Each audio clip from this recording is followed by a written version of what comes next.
المعنى الحرفي ان انت ازاي تضيع ساعتين من عمرك. المعنى الحرفي ان انت ازاي هتضيع ساعتين من عمرك اتفرج على ماتش زي ده. ايه المستويات دي؟ ايه المستويات دي؟ ايه المستويات دي وايه الصفقات اللي جايبها نادي الزمالك دي؟ مين دول؟ مين دول؟ مين الدباخ ومين قايد ومين؟ ايه الاسامي دي اصلا؟ ايه الاسامي دي اصلا؟ انت عندك قطاع ناشئين. انت عندك قطاع ناشئين ممكن تجيب لعيبه تلعب عن الناس دي، باستثناء الواد الفينا، الواد القصير اللي نزل ده، باستثناء الواد ده ممكن يجي منه بس قصير قوي، متكوك. الواد متكوك، حد ديك دكه، بس عنده حركه وفركه ومفراق.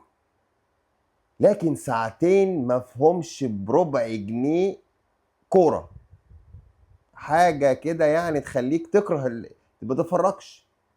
وخم، والله واحد بيتفرج وخم، حس وخم كده. ايه يا راجل ده؟ نادي الزمالك بيتعادل مع نادي المقاولين في الجوله الثانيه وزي ما يكون نادي الزمالك عنده حته كده، ايه اشمعنى انت؟ اشمعنى انت اتعادلت؟ انا كمان هتعادل. تحس ان هو حتى بينافس في الحته دي، يعني ايه، عنده حته التحدي حتى في التعادلات والنقط دي. الحمد لله الماتش خلص، الحمد لله الحمد لله. الماتش خلص وتعادل سلبي من الزمالك والمقاولين ويا ريت يا ريت يا ريت نادي الزمالك يبص للناشئين بتوعه، والله نصيحه لوجه الله. بص للناشئين، مش قادر تجيب صفقات على المستوى، بص للناشئين.